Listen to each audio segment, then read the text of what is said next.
May 15, 1963. The place, Launchpad 14, Cape Canaveral, Florida. The event, Project Mercury's final manned flight in Earth orbit, forerunner to Projects Gemini and Apollo in the nation's space program. Witnesses of the event, the people of the world, on the site in Florida, at television screens throughout North America and Europe, and at radios on other continents. High above Cape Canaveral, an aerial camera records the launch.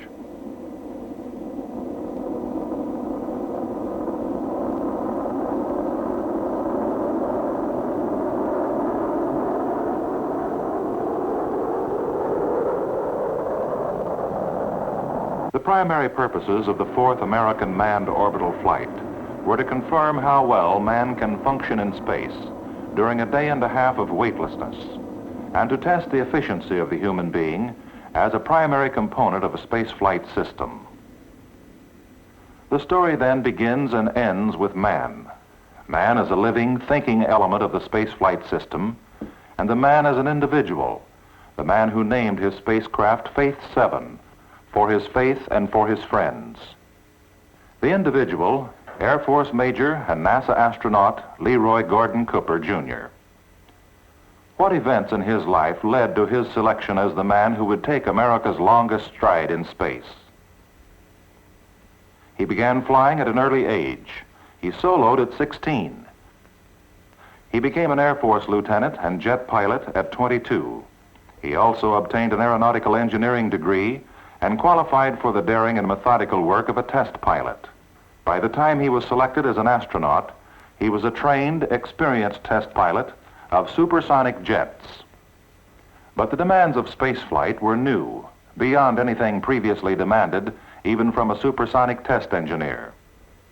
New knowledge was essential, new academic training, from astronomy and celestial navigation to studies such as astrodynamics, spacecraft structures, bioastronautics.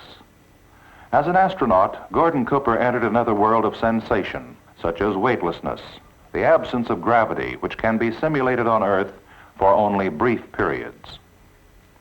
He underwent hours of training on centrifuges, experiencing the forces of acceleration. He learned special breathing techniques to help him function under the crushing forces of liftoff and re-entry. He learned firsthand the sensations he would encounter in a tumbling spacecraft, and learned to control the craft's attitude in various dynamic conditions.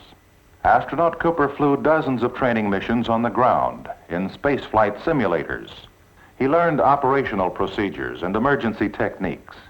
He became as familiar with his Mercury spacecraft as with his own home. And if something went wrong with that spacecraft, he was trained to survive on the desert, in the open sea, wherever he might be forced to land in an emergency. By the morning of May 15, 1963, astronaut Gordon Cooper, engineer test pilot, was as ready to orbit the Earth as his own intelligence and the resources of science could make him. Ready as a man, a highly qualified person. But more than that was required. He must also be prepared as the component man, part of the control loop of a spaceflight system. Obtaining medical knowledge of man's mind and body in a period of sustained spaceflight was the most important goal of the mission. To take his temperature, a new oral thermometer was used. When not in use by the astronaut, it is stowed on the right earmuff of the helmet and serves to confirm suit outlet temperature. It consists of a thermistor embedded in a latex probe and has a range from 75 to 105 degrees Fahrenheit. Delicate sensors obtain heartbeat and respiration rates. They're placed on the torso and under each arm at the 6th rib level. An electrolyte material aids in conducting the electrical signals. This tiny microphone is worn by the astronaut for taking his blood pressure. It is positioned over the brachial artery on the upper left arm. To measure his blood pressure, the pilot presses a button on his instrument panel. A special cuff is inflated on his arm, much like those in everyday use in a doctor's office. The electrical outputs of the microphone and cuff pressure, like other bodily measurements, are fed into this single telemetry unit, are converted into electronic signals, and transmitted by radio to doctors on Earth. Repeated use of this exerciser during flight was also programmed to yield additional cardiovascular data on exertion while weightless. Relatively free movement of his hands and arms is possible for the astronaut during normal flight since his suit is not normally pressurized. The atmosphere within his cabin is maintained at a life-supporting pressure. In an emergency, however, should the cabin lose its pressurization, the suit would be automatically pressurized to protect the astronaut. A careful test of the suit is made just before flight to be sure there are no leaks. When Gordon Cooper left the astronaut preparation facility, Hangar S at Cape Canaveral, to board the transfer van that would take him to the gantry, he knew that his spacecraft had also been prepared for the mission with meticulous care. Faith 7 had been mated to its Atlas launch vehicle days before. Over 100 changes had been made from previous Mercury spacecraft, time-consuming changes in miles of wiring, in solenoids, valves, dials, and even in screws and bolts. The most important ones, such as removal of the periscope, were designed to reduce weight and increase space for storing greater quantities of consumables, oxygen, attitude control system fuel, food, and water. New instruments, such as cameras, antennas, and a metal sphere with flashing lights. In addition to medical studies, 12 special experiments were scheduled. The 95-foot space vehicle consists of the reliable 3-engine Atlas booster and sustainer, the spacecraft, and the escape tower. Mated together, these major components of Mercury-Atlas 9 were a towering tribute to the energy and brains of the nationwide industrial team which created and united them. From almost every state in the Union, materials, designs, parts, components, and assemblies had come to this Florida beach from the thousands of men and women working in the nation's effort to succeed in space. No one was more aware of the work of more than 50,000 people leading up to this moment than astronaut Cooper as he entered the spacecraft. He was fortified by the knowledge that thousands more would be standing by from Mercury Control Center to stations around the world. Emergency rescue forces were ready to come to his aid in the event of failure or catastrophe during liftoff. And other rescue crews were stationed at strategic points beneath his flight path in case of emergency landing before the completion of the programmed 22 orbits. The day before, the MA-9 flight had been postponed due to a radar problem at the Bermuda tracking station. The man, the space vehicle, and the support systems must check out 100% before liftoff. There's no margin for error when a man is launched into the void of space. On May 15, 1963, the countdown proceeded faultlessly. Woomer, how do you read? Green, reading loud and clear. Roger. Canton, how do you read? Status is green, clear with background noise. Roger. Around the world, all tracking stations were green for go. This is Texas Capcom, read you loud and clear. All status is green. Roger. Eglin, M&O, how do you read? Eglin, M&O, reading you loud and clear. Our status is green. Roger. Test 465 is at T-minus 24 minutes and counting. MA-9, the vast and intricate edifice itself, responded perfectly to the careful scrutiny of men like those who had built it. Stand by for status. Airmed. Go. ECS. Go. Sequence. Go. Electrical. Go. ASCS. Go. RCS. Go. Tom. Go. TM. Go. CO. Go. Flight. Go. Tony. I'm go. CO, I have your ready light. Roger. Airmed, verify. Ready light. Airmed, booster interlock to go. Go. Instrumentation, communications, the spacecraft's automatic stabilization and control system, ASCS, environmental control systems, all were go. 9, 8, 7, 6, 5, 4, 3, 2, 1. Roger, have a liftoff and the clock is operating. That's your clock. Sigma 7, base 7 on the way. Standing by to start the backup clock. Roger. 3, 2, 1, mark. Roger, and the backup clock is running. Roger, you look good here, Goddard. Roger, feels good, buddy. Great sport. 30 seconds and fuel is go. Oxygen is go. Cabin pressure on the top peg altimeter is working. Hey, Roger, you're looking beautiful. What an afterburner. That's the beauty of your clock doing thing. As the spacecraft reached maximum dynamic pressure, all systems were go. As it rises, the vehicle is acquired and tracked by radar. Its automatic control is switched to the ground station. In the outer atmosphere, the vehicle is tilted toward the horizontal course.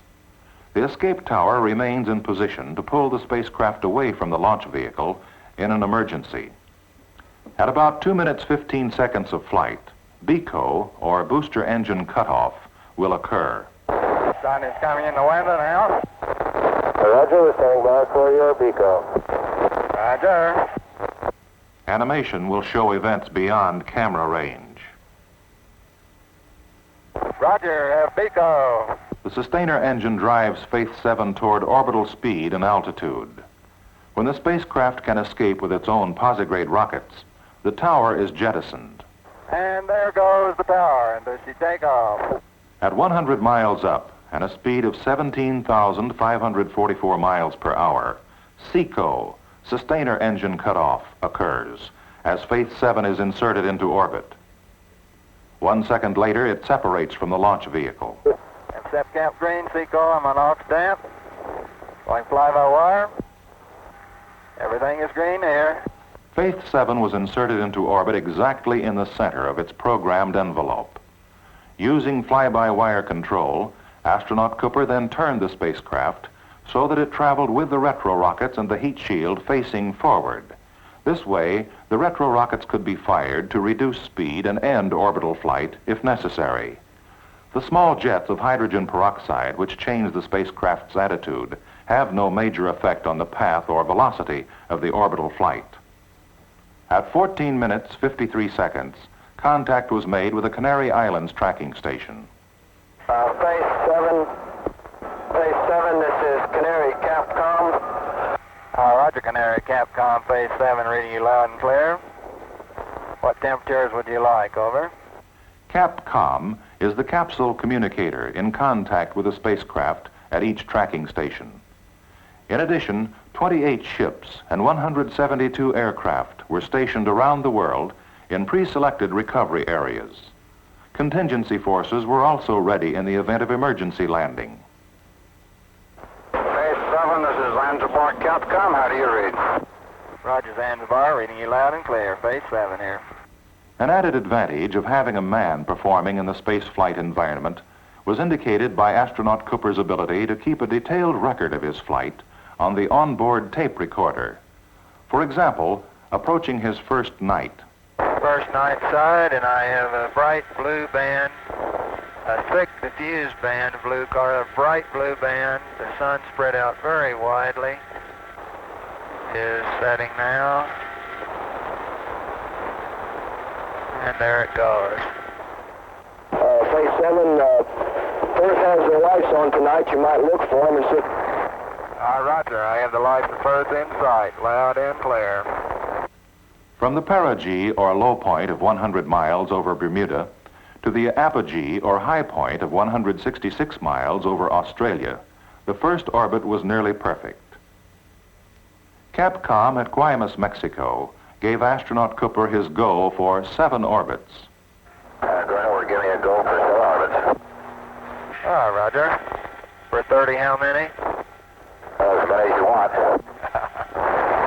Roger. If all was well, in the 7th orbit, he would get a go for 17, then for the full 22. Meantime, he began the special experiments. The first was the use of this slow-scan television camera to relay pictures to the ground at the rate of 1 picture every 2 seconds. These pictures resulted from a transmission over Florida. 15 minutes before sunset on the 3rd orbit, Major Cooper prepared to eject this sphere or beacon for another experiment to find out how well man can see flashing lights in space to help with rendezvous and docking maneuvers in future space programs. And I am on fly-by-wire. I've armed the squib. Pitching up very, very slowly.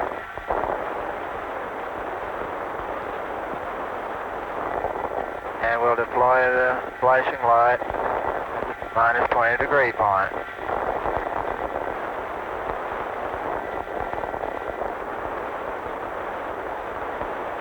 Flashing light is deployed. Once ejected, the beacon assumed its own orbit, which kept it at varying distances from the spacecraft. Major Cooper was unable to find it on the third orbit. However, on the next orbit, he saw the light clearly. Quite bright, quite discernible. The order of a second magnitude star now. Beyond 10 or 12 miles, the flashing beacon became less discernible. In the fourth orbit also, the first of a series of tests were begun to measure radiation in space, where a belt of fission electrons trapped in the lower regions of the Earth's magnetic field would be penetrated by Faith 7 on orbits passing over eastern South America and the South Atlantic Ocean. Primarily, the measurements were made by two Geiger counters located on the retropack. One of the Geiger counters surveyed a hemisphere-shaped area unobstructed by the spacecraft and unaffected by radiation scattered by its structure. The other registered radiation directly in the path of travel. Trapped electrons spiraling along the Earth's magnetic flux lines were primarily the source of radiation.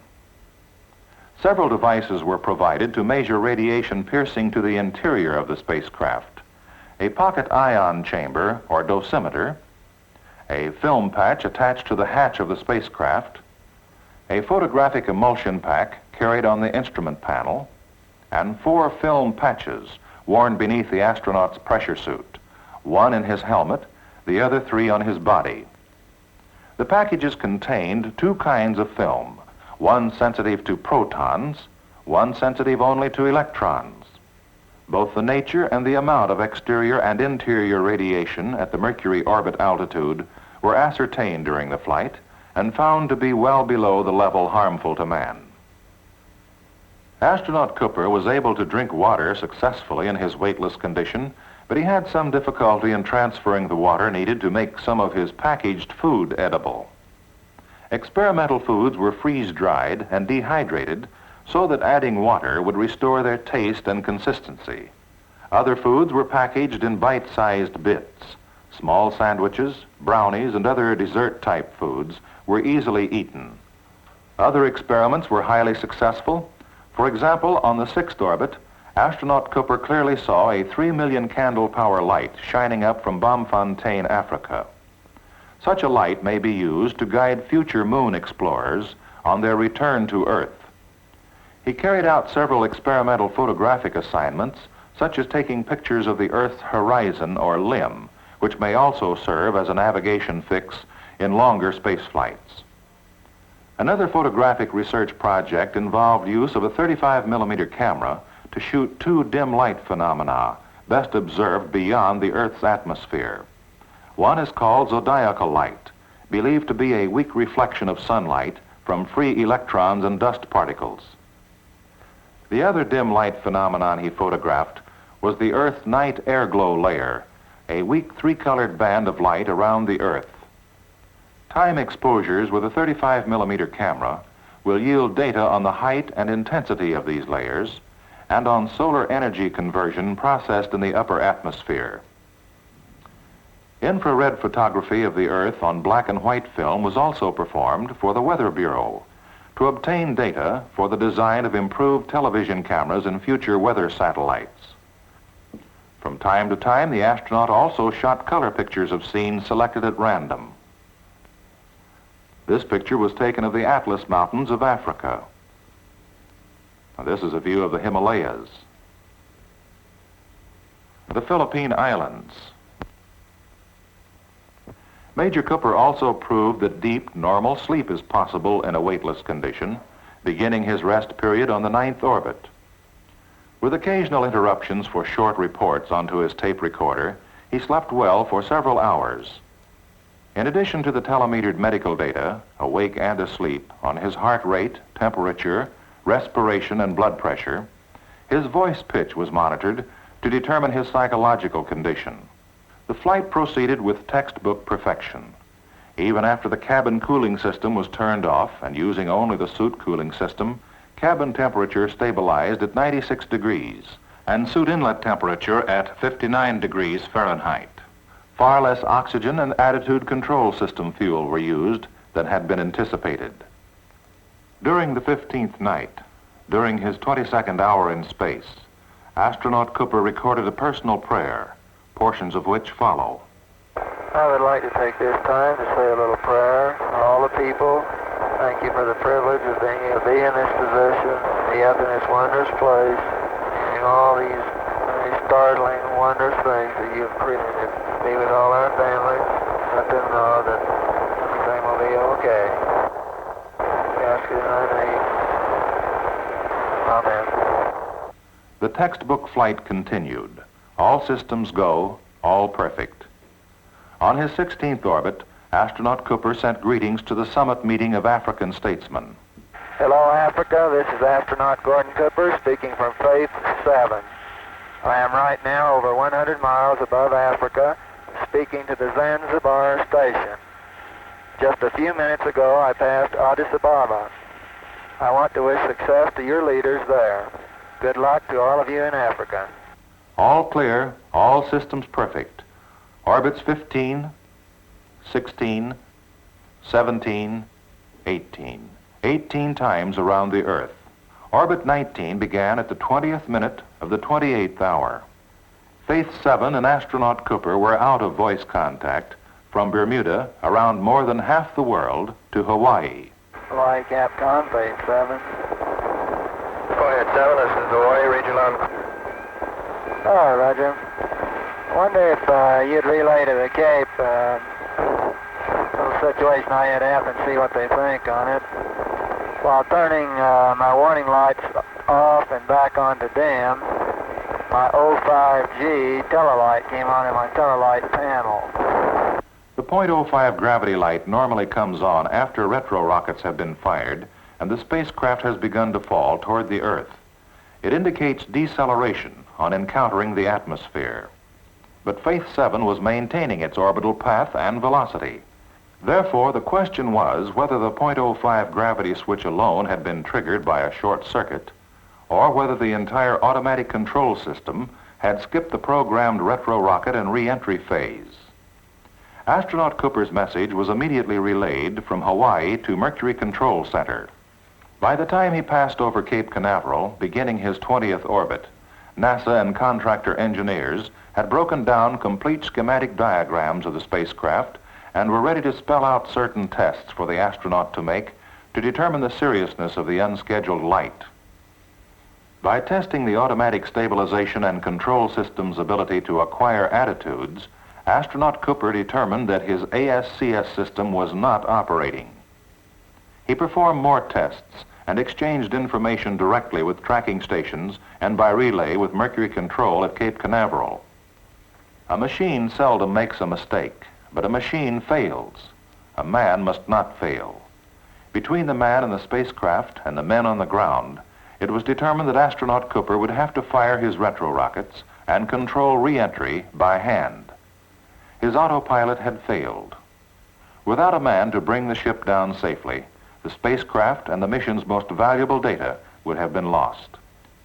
The task was difficult, but the man was trained. On his final orbit, astronaut Cooper completed final checklists for retrofire and re-entry, reported final data. Each error of 1 second in timing would cause a 5-mile error in landing point. Near midway, at the selected recovery area for the 22nd orbit, the carrier Kearsarge, smaller rescue ships and aircraft had been alerted and were ready for emergency procedures. A minute error in Faith 7's re-entry attitude could also result in a perilous under or overshoot of the recovery area. At the 30th second of the 56th minute of the 33rd hour of flight, astronaut Cooper contacted John Glenn on the coastal Century, Quebec, near Japan. I'm looking for lots of experience on this flight. You're going to get it. 10 seconds before the 34th hour of flight, to assist astronaut Cooper in the critical timing, John Glenn began the final countdown. 10, 9, 8, 7, 6, squib arm, 4, 3, 2, 1, fire. Roger, a green one here.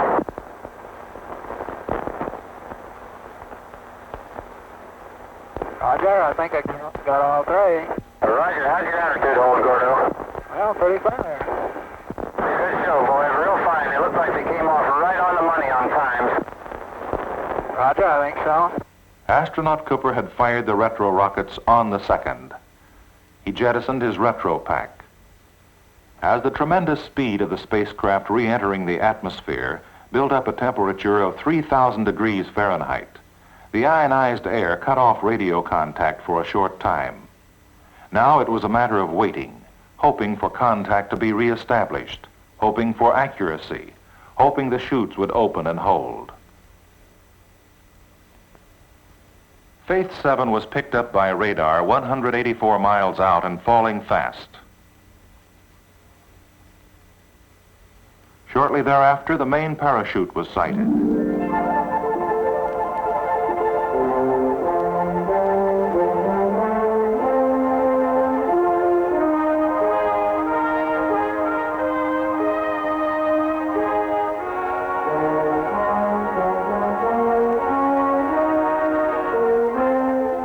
And so it ended.